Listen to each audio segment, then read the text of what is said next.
daydreaming. We'll come back, we'll get you down and hold you for justice. All your misdeeds you have done in the last 8 years, you will be put in trial, inshallah, and we'll come back with Janonetri Sheikh Hasina. Joy Bangla, Joy Bangabandhu. Thank you, thank you. Roman bhai.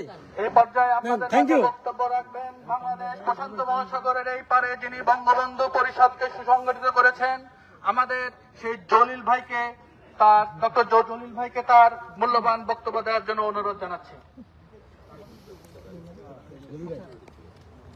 সংক্ষেপ করতে সময় কম, এত question করবেন না, যে বলে বলতে ভুল ধরার সুযোগ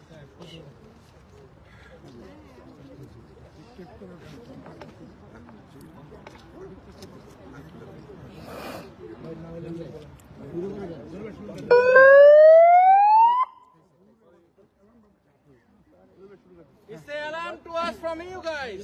Yes, sorry.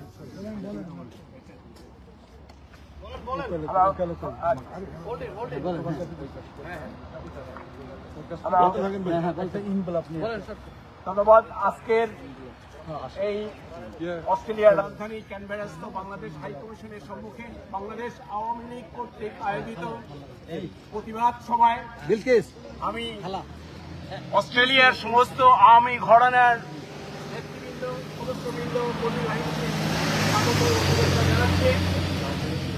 আপনারা জানেন যে আমরা আজকে এমন একটি মুহূর্তে এখানে সমবেত হয়েছি শুধুমাত্র বাংলাদেশের প্রতিনিধিত্বকারী হাইকমিশনকে জানানোর জন্য যে আজকে বাংলাদেশে যা ঘটছে, গত 5ই অগাস্টে বিগত সরকার প্রধানকে যেভাবে দেশ থেকে বাধ্য করা হয়েছিল, ক্ষমতাচ্যুত করা হয়েছিল, তাদের 5 বছর মেয়াদী সুনির্দিষ্ট পরিকল্পনার মাধ্যমে, যার মাধ্যমে তারা গড়ে তুলেছিল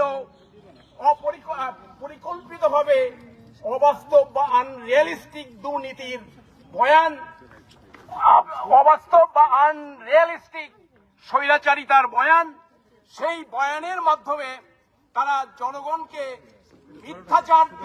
মিথ্যাচার করে এবং তার পরবর্তীতে আমরা দেখেছি সেই সময়ে সেই পরিকল্পনা মাফিক তারা জনগণকে উস্কে দিয়েছিল তাদের জনগণের এই শান্তিপূর্ণ প্রতিবাদের মধ্যে তাদের অবৈধ অস্ত্র দিয়ে, যেটা আমরা জানি যে 7.64 যে বুলেট, সেই বুলেট দিয়ে বাংলাদেশের মানুষকে হত্যা করা হয়েছিল, যেটা বাংলাদেশের পুলিশ সেনাবাহিনী কখনো ব্যবহার করে না। অথচ সেই বুলেটগুলো আনা হয়েছিল প্রত্যেক আমরা সবাই তা জানি। এখন পাকিস্তানের ISI সরবরাহকৃত সেই বুলেট এবং সেই রাইফেল দিয়ে মানুষকে হত্যা করে তার দায় চাপানো হয়েছিল তৎকালীন সরকারকে, শেখ হাসিনার সরকারকে। এই মেটিকুলাস প্ল্যান তারা 1 দিন 2 দিন না দীর্ঘ 5 বছর মেয়াদি করে আসছিল এবং এর অন্যতম ফাইন্যান্স দাতা যারা অর্থ যোগান দিয়েছে সেই ইউএস প্রশাসন, আমরা সেটাও জানি এবং কারা এই অর্থের সুবিধাভোগী সেটাও আমরা জানি এবং সেই সুবিধাভোগীরাই আজকে বাংলাদেশের ক্ষমতায় এবং তারা শেখ হাসিনা ক্ষমতা ছাড়ার পরে দেশকে উন্নত বা দেশের পরিস্থিতি ভালো করা তো দূরে থাক, শেখ হাসিনার চেয়ে দেশের অবস্থা আজকে আমরা বলবো যে 100 গুণ খারাপ অবস্থায় চলছে। আজকে হত্যা, আজকে রাহাজানি, আজকে দুর্নীতি তার চেয়েও অনেক কয়েক বেশি হারে বেগবান হারে চলছে। অতএব জিডিপির ফিগার আপনারা জানেন শেখ হাসিনার আমলে যেখানে ছিল 7.7% উপরে, সেই জিডিপি আজকে 3.3% নেমে আসছে। বাংলাদেশে এখন 30 লক্ষ লোক বেকার হয়ে আছে, বসে আছে। তার সেই ঠিকানা সেই পরিসংখ্যান আমরা দেখতে পাই আন্তর্জাতিক মাধ্যমে। আপনারা কোন ভাবে বলতে পারেন যে ইউনিট সরকার, যিনি দাবি করেন তিনি একজন নোবেল লরিয়েট, নোবেল প্রাপ্ত একজন মানুষ, তাকে নিয়ে বাংলাদেশের জনগণ গর্ব করে নাকি? অথচ তিনি এই মিথ্যাচার করে, এই মেটিকুলাস প্ল্যান করে দেশের আজকে 12টা বাজাচ্ছেন। আমি আশা করব বাংলাদেশের হাই কমিশন আপনারা জনগণের সাথে থাকবেন, আপনারা আমাদের কথাগুলো শুনবেন এবং আমাদের কথাগুলো আজকের প্রশাসনকে, আপনাদের যারা উপরে আছেন, আপনাদের দেশের যারা সরকার আছে তাদেরকে জানিয়ে দিবেন বাংলাদেশ আওয়ামী লীগ এবং আওয়ামী লীগের সমর্থক গোষ্ঠী মেনে নিবে না।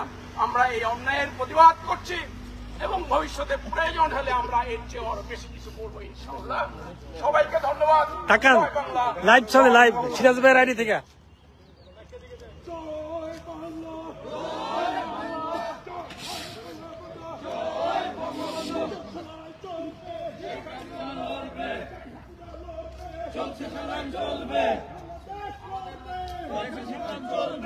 আমাদের মাঝে এখন বক্তব্য রাখবেন বাংলাদেশ আওয়ামী লীগ অস্ট্রেলিয়া অন্তর্গত মহিলা আওয়ামী লীগের সভাপতি এবং সাবেক ছাত্রনেত্রী বিলকিস জামানকে তার মূল্যবান বক্তব্য দেওয়ার জন্য অনুরোধ জানাচ্ছি।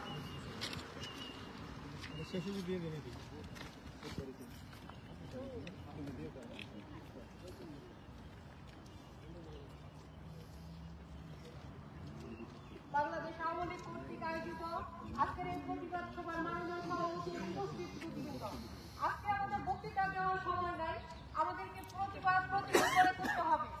জয় বাংলা, জয় বাংলা, জয় বাংলা, জয় বাংলা। শেখ হাসিনা ভয় নাই, রাজপথ ছাড়ি নাই, শেখ মুজিবের বাংলায়, রাজাকারের ঠাঁই নাই, শেখ মুজিবের বাংলায়, নাই, মুজিবের বাংলায়, নাই, মুজিবের বাংলায়, শেখ হাসিনার হাতিয়ার, গর্জে উঠুক আরেকবার, গণতন্ত্রের হাতিয়ার, গর্জে উঠুক আরেকবার, মুক্তিযুদ্ধের হাতিয়ার, ৭১-এর হাতিয়ার, ৭১-এর হাতিয়ার, ৭১ হয়নি শেষ, গর্জে উঠুক বাংলাদেশ। জয় বাংলা, জয়, জয় বাংলা। শেখ হাসিনা বীরের বেশে আসবে বিরায় বাংলাদেশে, শেখ হাসিনা বীরের বেশে আসবে বিরায় বাংলাদেশে, ৭১-এর হাতিয়ার, গর্জে উঠুক আরেকবার।